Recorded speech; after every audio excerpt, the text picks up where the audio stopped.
Et alors, ce qu'il faut savoir, c'est que Louis-Georges a été mon directeur de laboratoire, j'en suis très fier, quand j'étais à Paris, directeur de laboratoire Alice, et alimentation et sciences sociales, si je me souviens bien, notre laboratoire que dirigeait Louis-Georges. Et la spécificité de ce laboratoire que Louis-Georges a voulu, a créé et a fait vraiment fructifier à Paris, c'était d'avoir été très multidisciplinaire d'emblée. C'est-à-dire au sein des sciences sociales, vous savez que c'est assez disparate entre les économistes, et déjà entre les économistes mathématiciens et les économistes non mathématiciens, on n'arrête pas de se battre.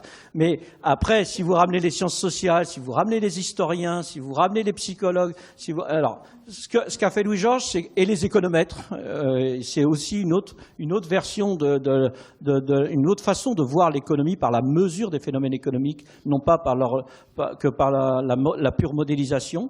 Et donc, ça a été la volonté de Louis-Georges d'avoir voulu créer ce laboratoire, Alice, qui intégrait toutes ces dimensions des sciences sociales, et c'est-à-dire, en fait, de rappeler, et on l'oublie très souvent, que l'économie est une science sociale.